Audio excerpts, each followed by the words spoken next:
माता की, इंकलाब। और वो नारा जिससे ये पिछले 10 साल से खौफ खाते हैं कि अगर देश के दिल में ये नारा बैठ गया है, हाँ, भ्रष्टाचार का एक ही काल, भ्रष्टाचार का एक ही काल। ये ईडी और सीबीआई का ताना बाना इसलिए नहीं बुना गया कि कोई बेईमानी हो गई है। ये ईडी और सीबीआई का ताना बाना इसलिए बुना गया है कि कश्मीर से कन्याकुमारी तक किसी चाय के ढाबे पे भी रुके हुए 10 लोगों से बात करोगे कि केजरीवाल कौन है जानते हो, बोले यार वो दिल्ली में काम बड़ा शानदार कर रहा है, और काम तो कर ही रहा है, ईमानदारी से कर रहा है। केजरीवाल जी का नाम आज ईमानदारी का प्रतीक बन गया पूरे देश में। और भारतीय जनता पार्टी इतनी अपने आप को कहते हैं दुनिया की सबसे बड़ी पार्टी होने के बावजूद एक राज्य में एक उदाहरण नहीं पेश कर पाई कि उस राज्य में काम ईमानदारी से हो रहा है और काम हो रहा है। उस छवि को बिगाड़ने के लिए ये सारा षड्यंत्र, सारे कुचक्र रचे जा रहे हैं, उस अरविंद केजरीवाल जी की ईमानदारी की छवि को बिगाड़ने के लिए। लेकिन जनता जानती है, जनता के दिल के दरवाजे खुले हुए हैं। आप जेल के दरवाजे बंद कर सकते हो, लेकिन जनता के दिल के दरवाजे बंद नहीं कर सकते। जनता के दिलों में आज भी वही नारा गूंज रहा है पिछले 10 साल से। बताइए क्या? भ्रष्टाचार का एक ही काल, भ्रष्टाचार का एक ही काल। और जिनका जिक्र अभी संजय भाई ने किया कि इधर उधर जितने भ्रष्टाचारी थे सबको इकट्ठा करके भारतीय जनता पार्टी बना ली और भारतीय जनता पार्टी बड़ी पार्टी कर ली, उनको भी कहना चाहता हूं कि आपका काल अभी जेल में है, लेकिन ज्यादा दिन तक जेल में नहीं रख पाओगे, आपका काल बाहर आएगा। 17 महीने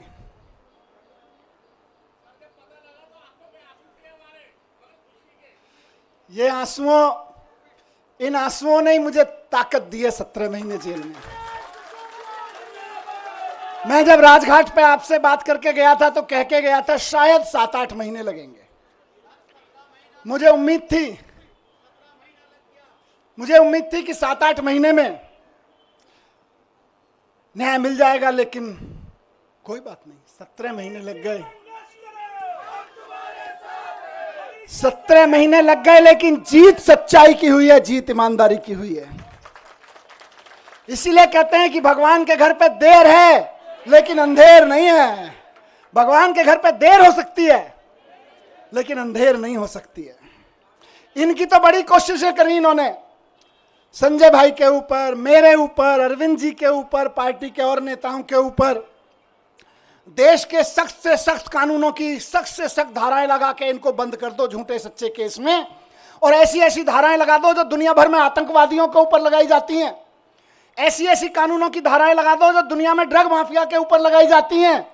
ऐसी ऐसी धाराएं लगा के इन्होंने सोचा इनको जेल में बंद कर दो, तो जैसे आतंकवादी को जेल में डाल देते हैं तो सड़ता रहता है, जैसे ड्रग माफिया को जेल में डालते हैं तो दुनिया में सड़ता रहता है। इन्हें लगा अरविंद केजरीवाल, मनीष सिसोदिया और संजय सिंह को भी जेल में डालेंगे तो सड़ जाएंगे। लेकिन आपके आंसुओं की कीमत है ये, आपके आंसुओं की ताकत है ये कि जेल के ताले भी पिघल जाते हैं।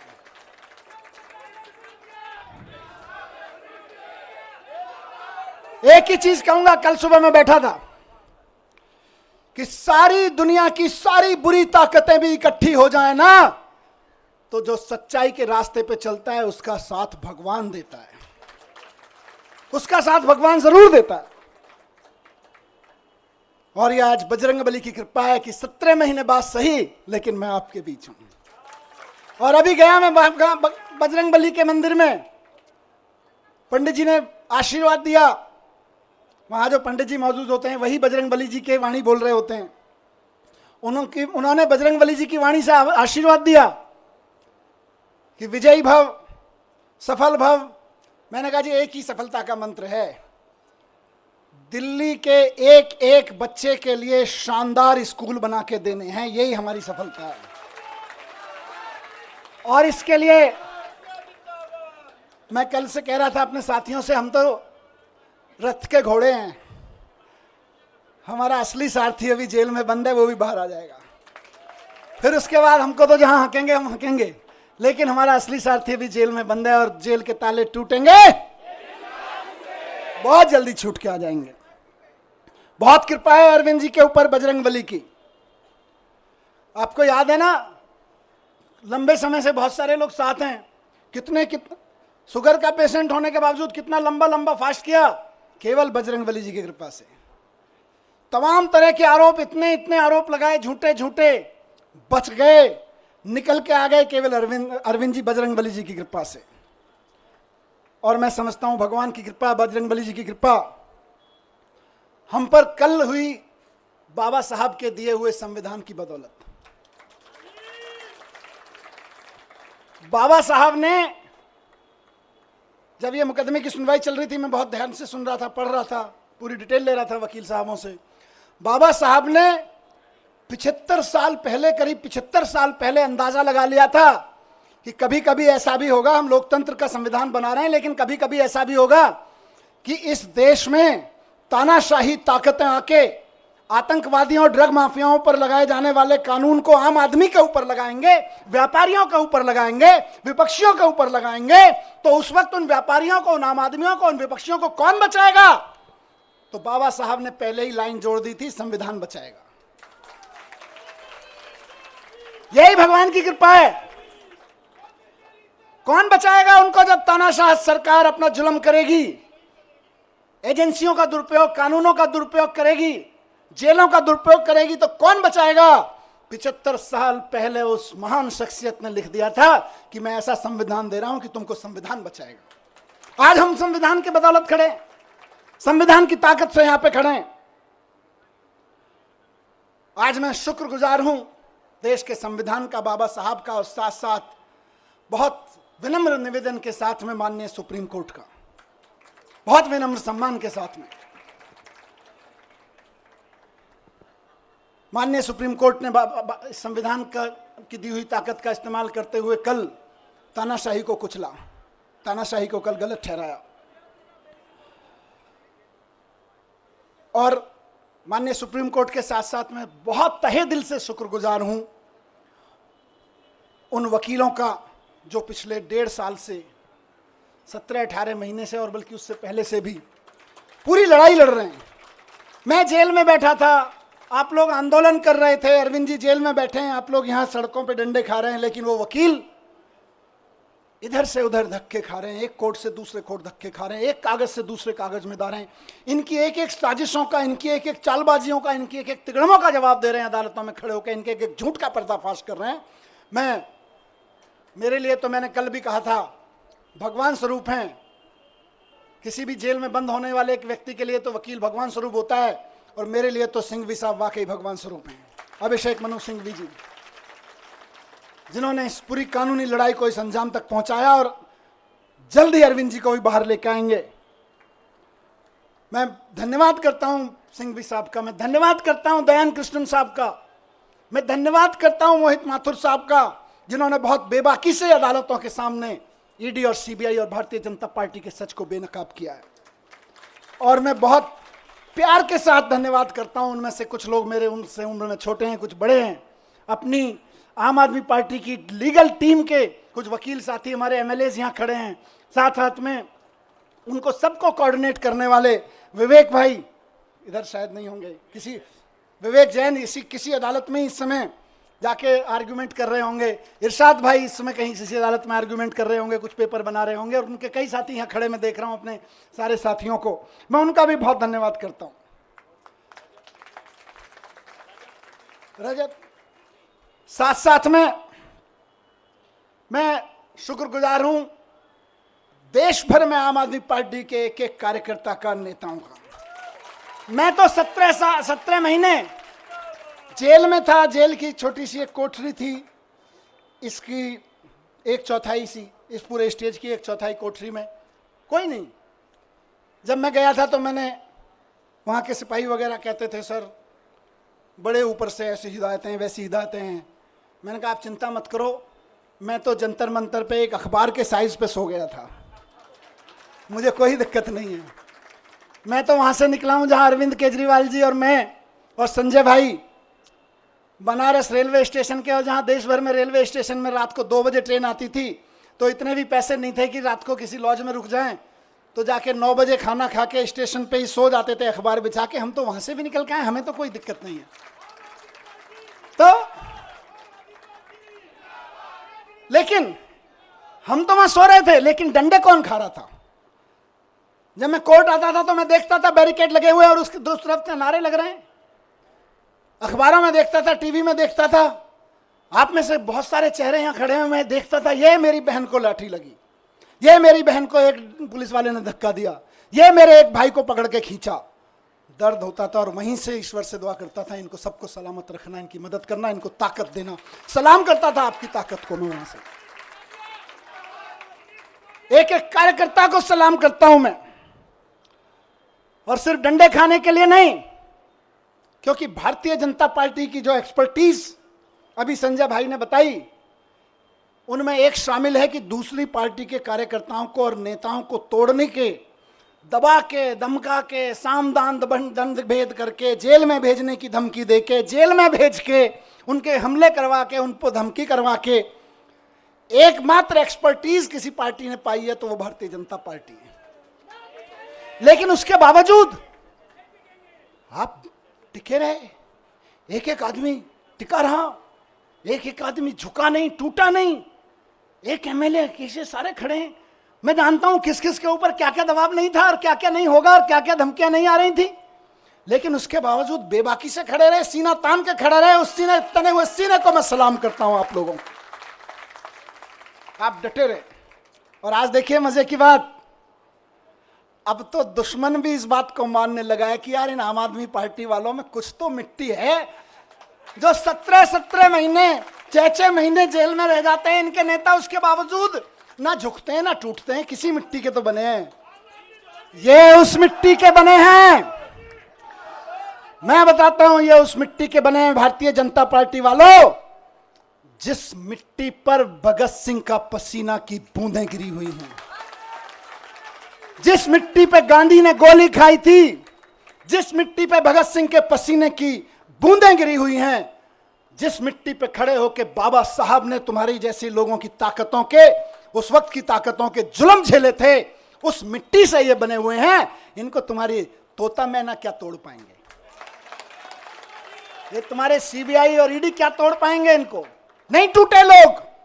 और मैं जेल में बैठा बैठा दुआएं करता रहा और सलाम करता रहा अपने एक एक साथी को कि यह है अरविंद केजरीवाल की मुट्ठी, यह है अरविंद केजरीवाल की फैमिली, यह है अरविंद केजरीवाल का कुनबा, जिसकी एक उंगली को भी हिम्मत से हिला नहीं पा रहे हो तुम लोग। वाह, फक्र था मुझे सब पे।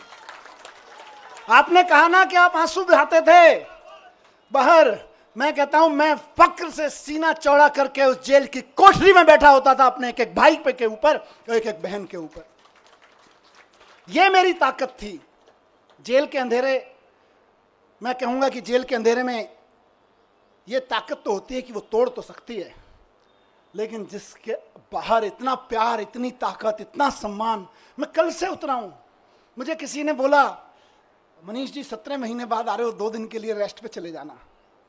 मैंने कहा यार, जेल के बाहर कदम रखने के बाद पहला हाथ जिस कार्यकर्ता ने पकड़ा था और रात को घर तक जो दूर खड़ा था केवल देख के गया है, वो उम्मीद लगा रहा है कि मेरा मनीष सिसोदिया, मेरा भाई बाहर आ गया है।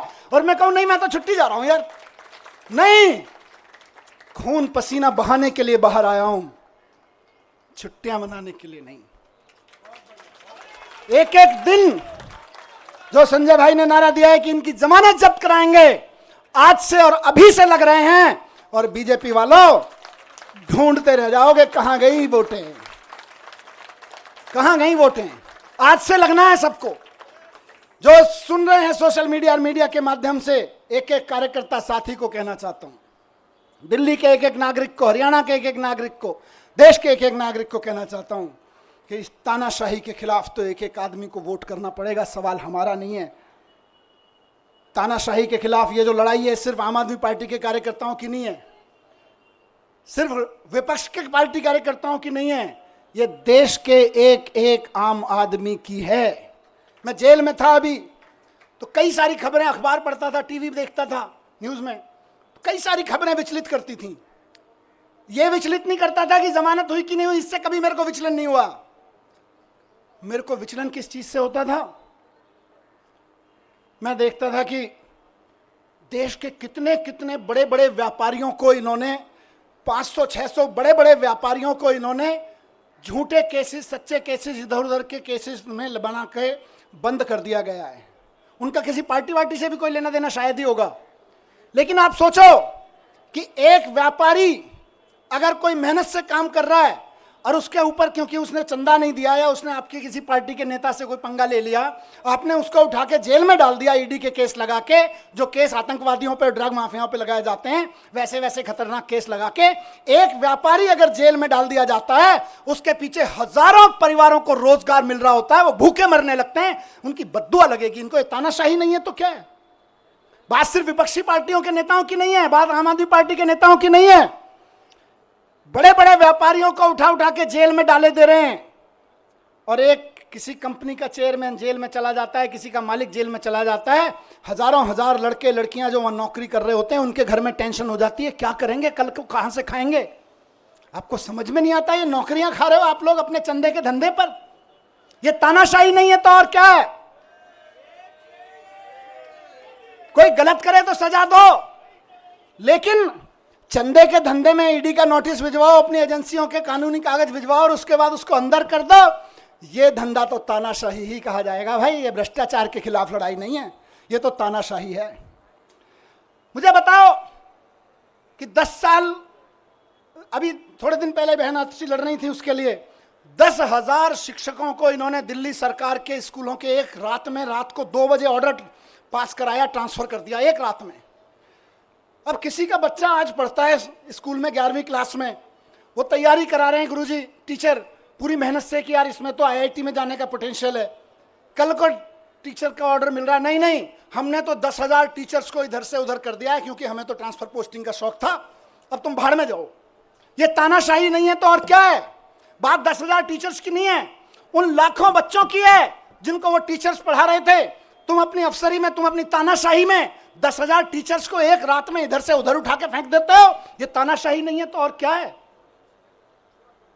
यही तानाशाही है जिसके खिलाफ हमको आवाज उठानी चाहिए।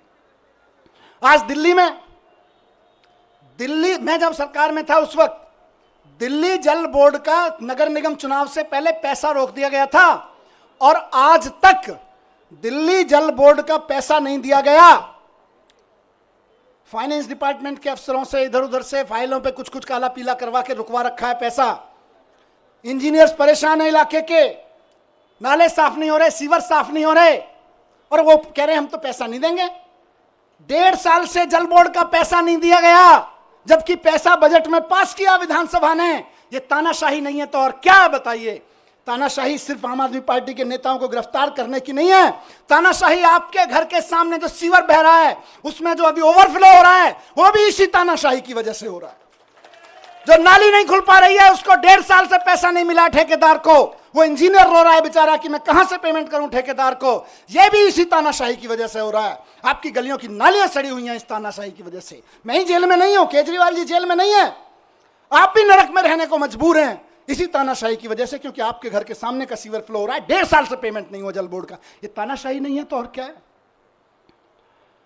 आज पूरे देश में मैंने कहा विचलित करती थी मुझको इस खबरें।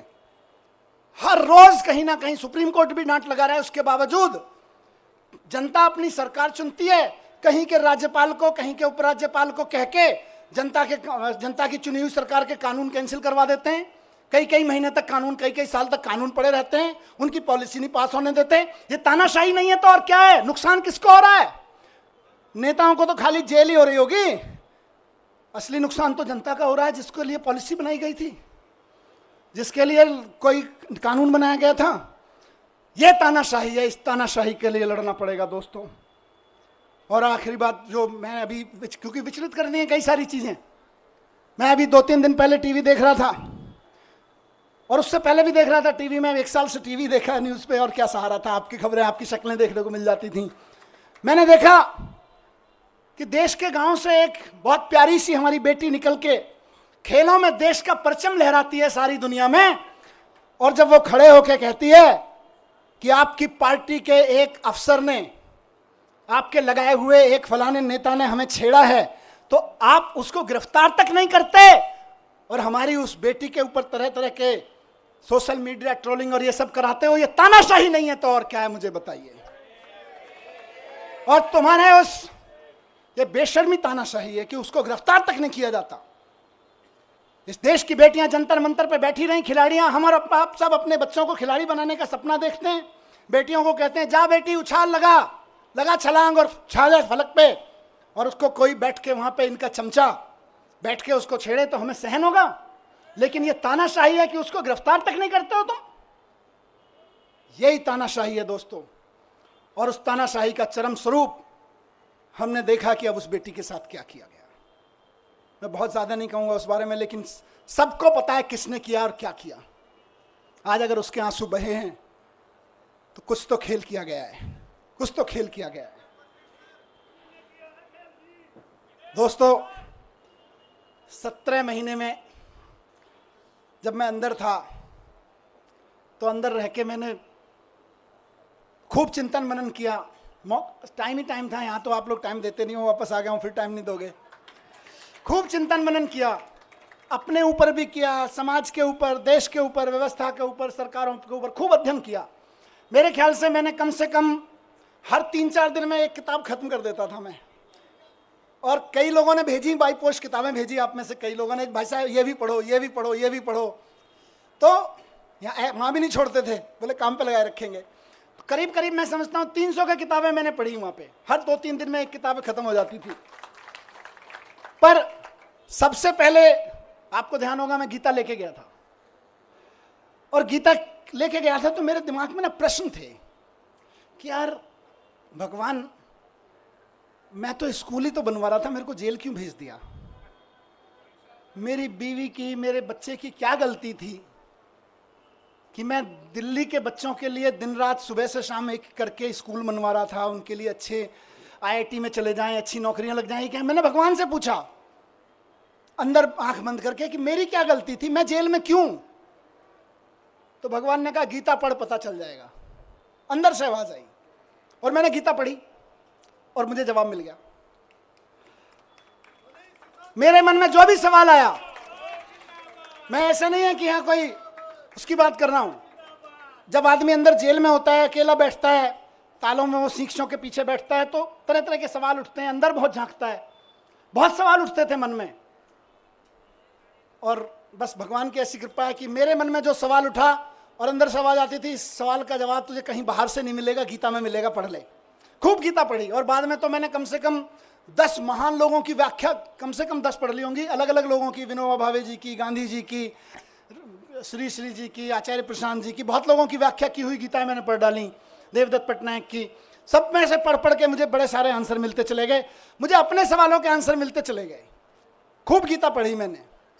उसके अलावा मैंने दुनिया भर की एजुकेशन की बुक्स पढ़ी, अमेरिका में, फ्रांस में, जापान में, इंडिया में भी कहाँ एजुकेशन पे क्या काम हुआ, खूब पढ़ा मैं। कम से कम 100-125 बुक्स तो मैंने एजुकेशन के बारे में पढ़ी, दुनिया की एजुकेशन सिस्टम के बारे में। और मैंने एक चीज़ जानी दोस्तों, और मेरा इरादा और फर्म होता गया, आप और हम तो पहले से ही उस पर यकीन करते हैं, हम मेरा यकीन वहाँ पक्का होता गया कि भारत को 2047 तक अगर विकसित राष्ट्र बनाना है तो एक एक बच्चे के लिए शानदार सरकारी स्कूल उपलब्ध कराए बिना कोई रास्ता नहीं है भारत को विकसित राष्ट्र बनाने का।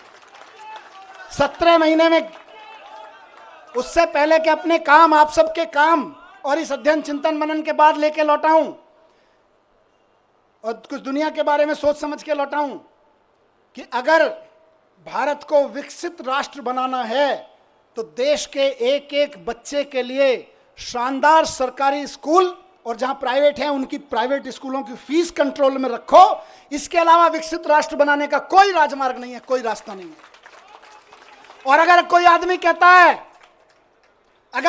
कहता है कि मैं शिक्षा की बात किए बिना भारत को विकसित राष्ट्र बनाने की बात कर लेता हूं, तो जुमलेबाजी होगा, वो केवल जुमले फेंक रहा होगा, विकसित राष्ट्र नहीं बनेगा।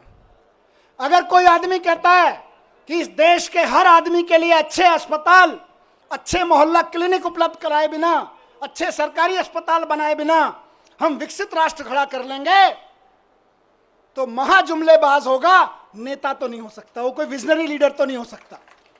अपनी तानाशाही, जुमलेबाजी की आड़ में तानाशाही का चुनाव जीतने की कोशिश कर रहा होगा, लेकिन नहीं बन सकता। बिना शिक्षा के, बिना स्वास्थ्य के विकसित राष्ट्र बन ही नहीं सकता। दुनिया का कोई राष्ट्र विकसित नहीं बना बिना शिक्षा, बिना स्वास्थ्य और बिना रोजगार पे काम किए हुए। विकसित राष्ट्र की बात हो रही।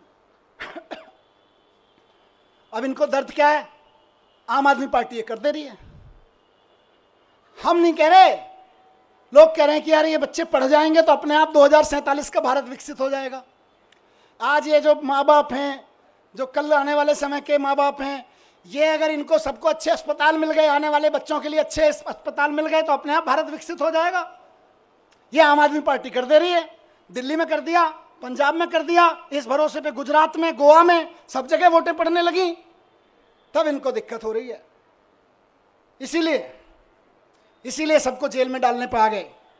फिर से सलाम करता हूं कि इनकी तमाम ताकत के बावजूद, इनकी तमाम साजिशों के बावजूद, बुरे वक्त में चट्टान की तरह से इकट्ठे होकर खड़े रहे आप सब लोग, उस जज्बे को मैं सलाम करता हूं। ये पार्टी की ये लीडरशिप, बीच बीच में लीडरशिप यहाँ खड़ी है, बैठी है, कई सारे एमएलए साथी, कई सारे सीनियर लीडर्स यहाँ सब खड़े हैं। ये सब एक मुट्ठी की तरह से जिस तरह से खड़े रहे वो मिसाल है। आने वाले समय में जब आम आदमी पार्टी का आगे जाके राजनीतिक इतिहास लिखा जाएगा देश का, तब लोग कहेंगे कि सबसे बुरे दौर में पार्टी की सारी सीनियर लीडरशिप अपना खून पसीना एक करके सड़कों पे लड़ रही थी, एकजुट होकर लड़ रही थी। ये केजरीवाल जी का कुनबा एकजुट होकर लड़ रहा था, केजरीवाल जी का कुनबा बिखरा नहीं, केजरीवाल जी के साथ खड़ा रहा। इसी से इनको डर लगता है। और फिर कह रहा हूं कि भारतीय जनता पार्टी को अगर लगता है कि मनीष सिसोदिया को जेल भेजने के बाद वो दिल्ली की शिक्षा क्रांति को रोक लगा देंगे, तो वो गलती कर रहे हैं, वो भूल कर रहे हैं इस बात की। दिल्ली के हर गरीब आदमी को, और ये इलेक्शन का ऐलान कर रहा हूं, दिल्ली के हर गरीब आदमी को बेहतरीन शिक्षा देके उसको समाज की मुख्य धारा में लाने का सपना पूरा करने के लिए हम अपनी जान भी दे देंगे। तुम जेल की क्या बात करते हो यार? तुम जेल से डराते हो, हम जान देने के लिए तैयार हैं। बच्चों की एजुकेशन के लिए, नौकरी के लिए और स्वास्थ्य के लिए तो हमारी ये कई जिंदगियां भी कुर्बान हो जाएं तो कम है यार। आप हमें जेल से डराते हो? नहीं डरेंगे, नहीं डरेंगे आपकी जेलों से। केंद्र कितना भी षड्यंत्र कर ले, 2 करोड़ जनता दिल्ली की, उसके जीवन में खुशहाली लाने के लिए फिर से हम उतरेंगे। एक एक घर पे जाएंगे, एक एक घर को बताएंगे कि केजरीवाल जी इसलिए जेल में नहीं है कि उन्होंने कोई जुल्म किया है, वो इसलिए जेल में है कि आपके बच्चों को एजुकेशन देने का सच्चा काम उन्होंने करके दिखा दिया। वो इसलिए जेल में नहीं है कि उन्होंने कोई भ्रष्टाचार किया है, वो इसलिए जेल में है कि आपके मोहल्ले में जो मोहल्ला क्लिनिक चल रहा है, वो मोहल्ला क्लिनिक केजरीवाल जी ने बना दिया और आप आराम से वहां जाके अपना छोटे मोटी चीजों का इलाज करा लेते हो। बड़े बड़े सरकारी अस्पताल शानदार होते चले गए, इसलिए केजरीवाल जी जेल में है। और ये फिर से कहूंगा कि जैसे संजय जी को निकाला, जैसे मुझे निकाला और साथियों को निकाला, हर साथी को और केजरीवाल जी को भी संविधान की ताकत निकाल के लाएगी। भारतीय जनता पार्टी और इनके तोता मैना कितने ही ताकतवर हों, लेकिन देश के संविधान से ताकतवर नहीं है। ये लोग देश के संविधान से ताकतवर नहीं है। इनकी सारी यातनाएं, सारी पीड़ाएं सह के भी हम तैयार हैं, क्योंकि हमको यकीन है कि हमारा सुप्रीम कोर्ट है और हमारा संविधान है, संविधान जीतेगा। बस आखिर में यही कहूंगा कि हम भगत सिंह के चेले हैं।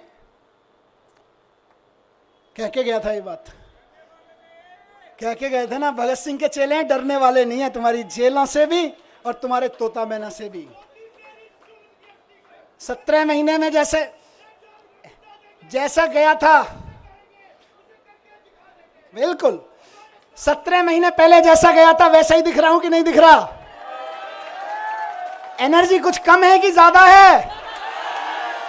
ज्यादा है ना? बस इनको लग रहा था जेल भेज के एनर्जी तोड़ देंगे, अब ये कहेंगे यार इनको जेल मत भेजो, ये तो दुगनी एनर्जी लेके आते हैं।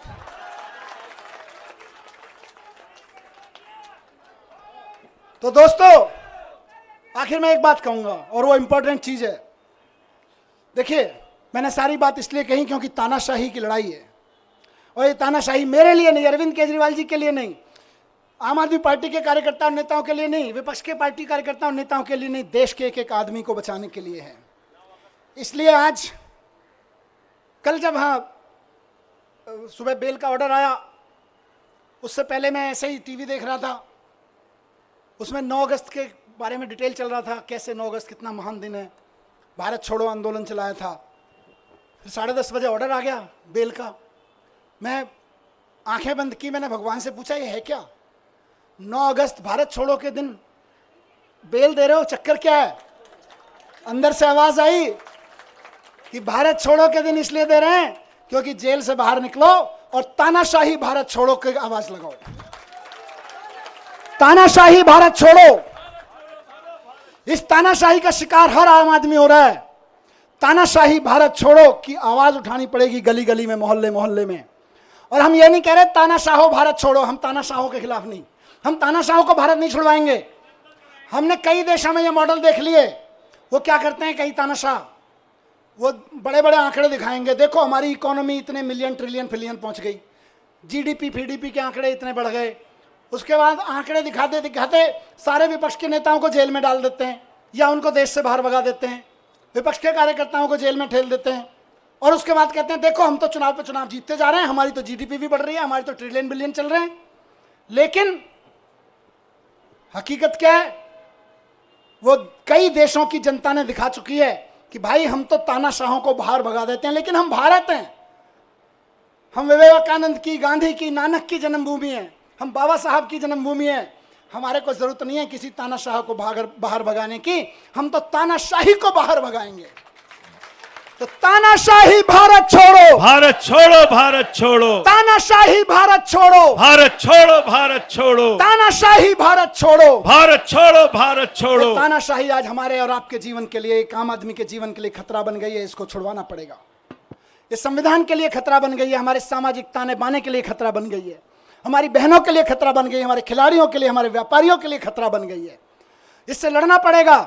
और एक चीज कहूंगा यहां से, विपक्ष के लिए भी और इनकी सत्ता में बैठे नए नए साथियों के लिए भी जो इनके साथ नए नए गए हैं, इस तानाशाही से अगर लड़ना है तो एकजुट होकर लड़ना पड़ेगा।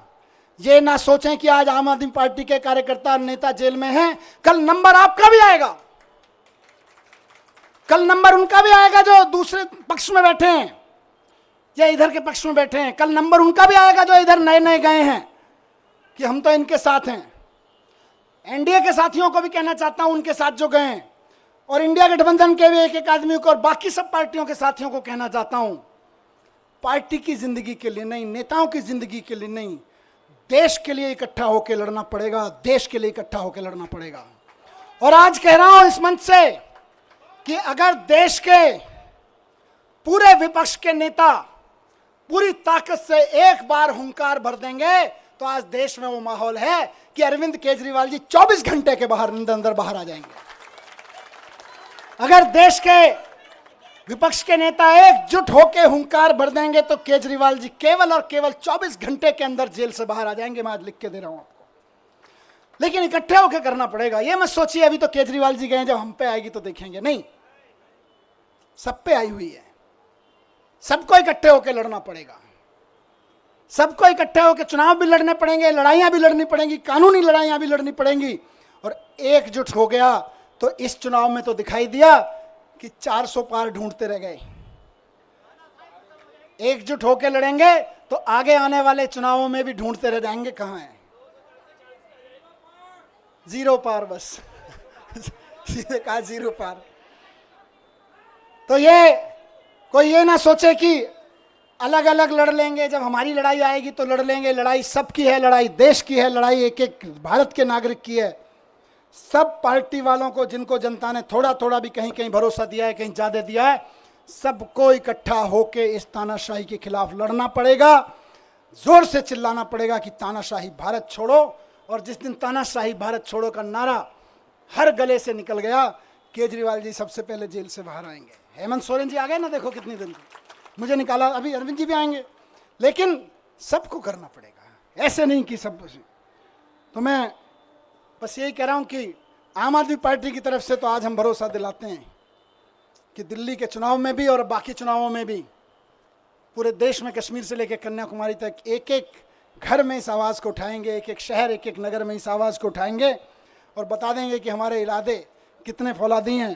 तुम चाहे जितनी यातनाएं दे लो, तुम चाहे जितने जुल्म कर लो, जब तक इस देह में प्राण रहेगा और माथे पे संविधान रहेगा, इस दिल में हिंदुस्तान रहेगा। भारत माता की, भारत माता की।